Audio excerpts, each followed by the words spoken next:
ಆಗಿದ್ದರೆ ಒಂದು ದಿವಸ ನನಗೆ 12 ವರ್ಷ ಅವರ ಹೋರಾಟ ದಾರಿಗಳು ಆಮೇಲೆ ಅವ್ರ ನಡೆಸಿದ ದಾರಿ ಸಮಾಜಕ್ಕೋಸ್ಕರ ಅಂದರೆ ಒಂದೇ ಸಮಾಜದ ಮೀಸಲಾಗಿ ಎಲ್ಲ ಸಮಾಜವನ್ನು ಅನ್ಯಾಯಕ್ಕೊಳಪಟ್ಟು ಆಗಲೇ 12 ವರ್ಷ ಈಗಿನ ಯುವ ಪೀಳಿಗೆ ಏನು ಹೇಳ್ಬೋದು? ಈ ನಮ್ಮ ಇದ್ದಾದ ಸಾಹೇಬರದು ನಮ್ಮದು 12 ವರ್ಷದಿಂದ ಇದು ಮತ್ತು ಅವನು ಹೋರಾಟ ಎಷ್ಟಪ್ಪ ಅಂತ ಜೀವಿತ ಉದ್ದ ಹೋರಾಟ ಮಾಡಿದ್ದಾನೆ ಮತ್ತು ದಲಿತರು ಬಡವರು ಬದ್ನರು ಮತ್ತು ಇಂಥ ಶೋಷಿತ ಯಾವುದೇ ಒಂದು ಅಡೆತಡೆ ಬಂದ್ರೆ ಹೋಗಿ ನಿಂದ್ರದು ಹೋರಾಟ ಮಾಡೋದು ನ್ಯಾಯ ಕೊಡಿಸೋದು ಮತ್ತು ಈ ಜೀವಕ ಎಷ್ಟು ಉದ್ದದ ಹೋರಾಟ ಮಾಡ 30 ವರ್ಷ ಕಟ್ಟಿ ಎಷ್ಟು ಯಾವ ಇರೋದು ಇವತ್ತು ಜಾರಿಗೆ ಧರಣಿಯನ್ನು ಮಾಡೋದು ಈ ಜನರಿಗೆ ಯುವಕ ಎಬ್ಬಿಸೋದು ಮತ್ತು ದೊಡ್ಡವರು ಜನರಿಗೆ ಎಲ್ಲ ಜನರಿಗೆ ಎಲ್ಲ ಜಾತಿ ಸಮಾಜವರು ಒಂದೇ ಜಾತಿ ಸೀಮಿತ ಇಟ್ಟವರಲ್ಲ, ನಮ್ಮ ಜಾತಿಯವರತ್ತೆ ನಾವು ನಮ್ಮ ಜಾತಿಯವರಲ್ಲ. ಮತ್ತು ಈ ನಮ್ಮ ಇಟ್ಟವರು ಸಾಹೇಬರು ಎಲ್ಲ ಜಾತಿ ಜನರಿಗೆ ಏನೇ ತಪ್ಪು ಇದು ದಾರಿ ತಪ್ಪರ ಅದು ನೆಟ್ಟಿಗೆ ಹೋಗಿ ನಿಂತು ಹೋರಾಟ ಮಾಡಿ ಅದಕ್ಕೆ ನ್ಯಾಯ ಕೊಡಿಸೋ ಕೆಲಸ ಮಾಡ್ಯಾರ. ಮತ್ತು ಇರೋತನ 30 ವರ್ಷ ಅದು ನಮ್ಮ ST ಸಲಹೆಗೆ ಹೋರಾಟ ಏಕಟ್ಟ ಹೋರಾಟ ಲಕ್ಷಾಂತರ ಜನ ಹೋರಾಟ ಮಾಡಿರೋ ಸೇರಿಸ್ಯಾರ. ಮತ್ತು ಅದಕ್ಕೆ ನಾನು ದವಾಖಾನೆಯಲ್ಲಿ ಇದ್ದಲ್ಲಿ ನಮ್ಮ ಸತ್ಯದ ಹಾಸ್ಪಿಟಲ್ ಹಾಕಿದೆವು ಬೆಂಗಳೂರಿಂದ. ಅಲ್ಲಿ ನಮ್ಮ ಕರಿಯ ಸಾಹೇಬ್ ಮೇಷ್ಟಿದ್ರು ಕರೆಸಿ ನನ್ನ ಮುಖಾಂತರ ಒಂದು ST ಫೈಲ್ ಒಂದು ಟೈಪ್ ತೊಗೊಂಡು ಹುಡ್ಕೊಂಬಂದೆವು. ಅದು ಅವಾಗ ಸಾಹೇಬ್ರು ಹೇಳೋದು ಸಿಂಪು ಇದು ಸಾಹೇಬ್ರು ಮನೆ ಕೊಟ್ಟು ಕೊಟ್ಟು ಸರ್ ನಿಮ್ಗೆ ಈ ST ನಿಮ್ಮ ಕೈಲಿ ಆಗ್ತದ, ನಮ್ಮ ಜನ ನಿಂದಿರ್ತಾರ, ಯಾವತ್ತು ಬರಲ್ಲ, ನಮ್ಮ ಜನಕ್ಕೆ ಒಂದು ನ್ಯಾಯ ಕೊಡ್ತೀವಿ. ನಾವು 30 ವರ್ಷ ಹೋರಾಟ ಮಾಡಿ ನಿಮ್ಮ ಕೈಲಿ ಆಗ್ತದ, ನಮ್ದು ರಥ ಇರ್ತದ. ಮತ್ತು ನಾನು ಈ ನಿಮ್ಮ ಕೈನ ನಮ್ಮ ಜನರಿಗೆ ಕೈ ಕೊಡ್ತೀವಿ. ಅದು ನೀವು ಇದು ST ಸೇರಿಸಪ್ಪ ಅಂದ್ರೆ ನಿಮ್ಗೆ ಎಂತ ನಮ್ಮ ಜನ ಮರೆಯಲ್ಲ. ಅದಕ್ಕೆ ಅವ್ರಿಗೆ ಹೇಳಿ ಅವ್ರಿಗೆ ಮಾತು ಕೊಟ್ಟು ಅವರು ಕೊನೆಯ ಹೆಸರ ಸಂಡೇ ಕೊನೆಯ ಹೆಸರು ಹೇಳಿದ್ರು.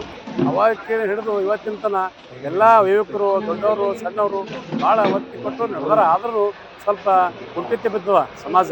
ಯಾಕಂದ್ರೆ ಒಂದು ಕಡೆ ಸೇರಿ ಜನ ಯಾರೂ ಮಾಡಿಲ್ಲ, ಮನೆಗೆ ಒಂದು ಲೀಡರ್ ಆಗಿದ್ದೆವು.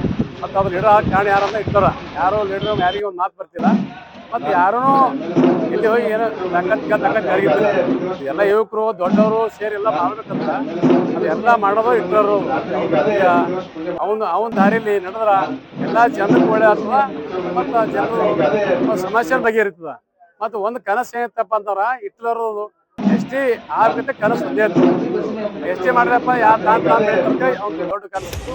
ಆ ಕನಸು ಅಲ್ಲಿಗೆ ನಿರ್ತದ. ಒಂದು ಸಣ್ಣ ಸ್ವಲ್ಪ ಬದಲಾವಣೆಯನ್ನು ಒಂದು ಸ್ವಲ್ಪ ಹಲವಾರು ST ಪಟ್ಟಿ ಕೊಟ್ಟರು, ಸ್ವಲ್ಪ ಅದನ್ನು ಅಲ್ಲಿ ನಿಲ್ಲಿಸ್ಬಿಟ್ರು. ಮತ್ತು ಅಂತೆಲ್ಲ ಅವು ದೊಡ್ಡ ಕನಸಿಗೆ ಹೋಗಿದ್ದು ಹಿಟ್ಲರ್ ಸಾಹೇಬರು.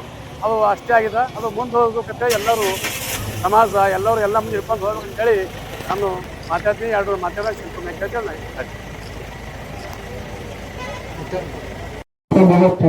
ಅವರು ಪತಂಜಲಿ ಒಂದು ಸಂಸ್ಥೆಯಲ್ಲಿ ಪುಣ್ಯಗಳಿಗೆ ಸೋಲಾಪುರಗಳಿಗೆ ಅಲ್ಲಿ ಅವರು ಶಿಕ್ಷಕರಾಗಿದ್ದಾರೆ, ನಿಕ್ಷೇಪರಾಗಿ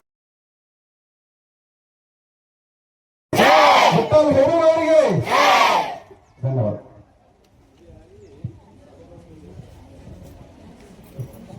ನಮ್ಮ ವಿಠ್ಠಲ ಹೇರೂರವರು ಕಟ್ಟಿರ್ತಕ್ಕಂಥ ಸಂಸ್ಥೆ ಚಿಕ್ಕದಿದ್ದೆನ್ನೋ ಮನೋಭಾವನೆಯನ್ನ ಅವ್ರ ಪರಿಸರ ಯಾರೋ ತೆಗೆದುಕೊಳ್ಳಬಾರ್ದು. ಈ ಶಿಕ್ಷಣ ಸಂಸ್ಥೆ ಹಾಗೆ ಬೆಳೆಸ್ತಾ ಇದ್ದೀರಿ, ಹಾಗೆ ಅವ್ರ ಹೆಸರು ಬೆಳೀತಾ ಇದೆ. ಆಮೇಲೆ ಈ ಶಿಕ್ಷಣ ಸಂಸ್ಥೆ ಬೆಳೀತಾ ಇದೆ. ಆ ಕಡೆಗೆ ಹೆಚ್ಚಿನ ಗಮನ ಆ ಪರಿಸರ ಕೊಡಬೇಕಾಗಿದೆ. ನಮ್ಮ ಅಣ್ಣವರು ಕೂಡ ವಯಸ್ಸಲ್ಲಿ ಬಹಳಷ್ಟು ಅನುಭವಗಳಿದ್ದಾವೆ, ಶಾಂತಿ ಪ್ರಿಯರಾಗಿದ್ದಾರೆ. ಎಲ್ಲರನ್ನು ಸಹಕರಿಸಿಕೊಂಡು ಹೋಗುವಂತ ಶಕ್ತಿ ನಮ್ಮ ಅಣ್ಣವರಲ್ಲಿ ಇದೆ. ಅದಕ್ಕೋಸ್ಕರ ನಮ್ಮ ಬಸವರಾಜ ಅವನು ಬಹಳ ಶಾಂತಿ ದೂತನಾಗಿದ್ದಾನೆ. ಎಲ್ಲರನ್ನು ಒಳಗೊಂಡು ಎಲ್ಲರನ್ನ ಇವನಾದವ ಎಲ್ಲದು ಇವರೆಲ್ಲರೂ ನಮ್ಮವರು, ಇವರೆಲ್ಲರೂ ನಮ್ಮ ಮುತ್ತನ್ನು ಹೇಳುವ ಬಂಧು ಬಳಗ ಎನ್ನುವ ಮನೋಭಾವನೆಯನ್ನು ತಂದುಕೊಂಡು ಈ ಸಂಸ್ಥೆ ಎಷ್ಟು ಬೆಳೆಸ್ತಾ ಇದ್ದೇವೆ ಅಷ್ಟೇ ಭಾರತ ಉದ್ದಕ್ಕೂ ಈ ಸಂಸ್ಥೆ ಬೆಳೀತದೆ, ಅವ್ರ ಕೀರ್ತಿ ಹತ್ತಾ ಇದೆ. ಅದಕ್ಕೋಸ್ಕರ ಇವತ್ತು ಶರಣಬಸವೇಶ್ವರ ಸಂಸ್ಥೆ ನಾವು ಮೊದಲಿಗೆ ಬಂದಾಗ ಹೈಸ್ಕೂಲ್ ಇತ್ತು ಗುಲ್ಬರ್ಗ ಜಿಲ್ಲೆ. ಅವ್ರ ಸಂಸ್ಥೆ ಹಾಗಾಗಿ ಬೆಳೀತಾ ಹೋಗಿದೆಯೋ ಹಾಗೆ ಇವತ್ತು ಆ ಕ್ಷೇತ್ರ ಕೂಡ ಬೆಳೆದಿದೆ. ಹಾಗೇನೆ ಈ ಸಂಸ್ಥೆ ಶಿಕ್ಷಣ ಸಂಸ್ಥೆ ಹಾಗೆ ಬೆಳೀತಾ ಬೆಳೀತಾ ಹೋಗ್ತಾ ಇದೀವಿ. ಮತ್ತು ಇಲ್ಲೆಲ್ಲ ಮಕ್ಕಳು ಆ ಸ್ವಾಭಿಮಾನಿಗಳು ಇರ್ತಾ ಇದ್ದಾರೆ, ವಿಠ್ಠಲರು ಅವೇನು ಹೋಗ್ತಾ ಇದ್ದಾರೆ.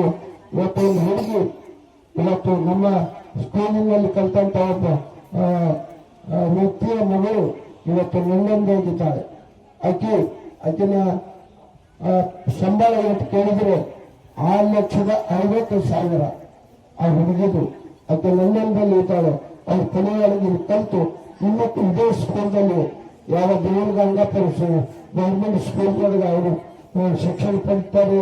ಆಮೇಲೆ ನಮ್ಮ ಸಂಯುಕ್ತ ಆಮೇಲೆ ಇಂಡಿ ತಾಲೂಕಿನಲ್ಲಿ ಜಗನ್ನಾಥ ಯಾವ ಸಂಸ್ಥೆಗಳಿಗೆ ಕಾಲೇಜು ಪಡೆಯುವ ಶಿಕ್ಷಣ ಪಡೆದುಕೊಂಡಿದ್ದಾರೆ. ಆ ವ್ಯಕ್ತಿ ಮತ್ತು ಬೆಂಗಳೂರು ಜಿಲ್ಲೆಯಲ್ಲಿ ಬೆಳೆ ಮಾಡ್ಕೊಂಡು ಆಮೇಲೆ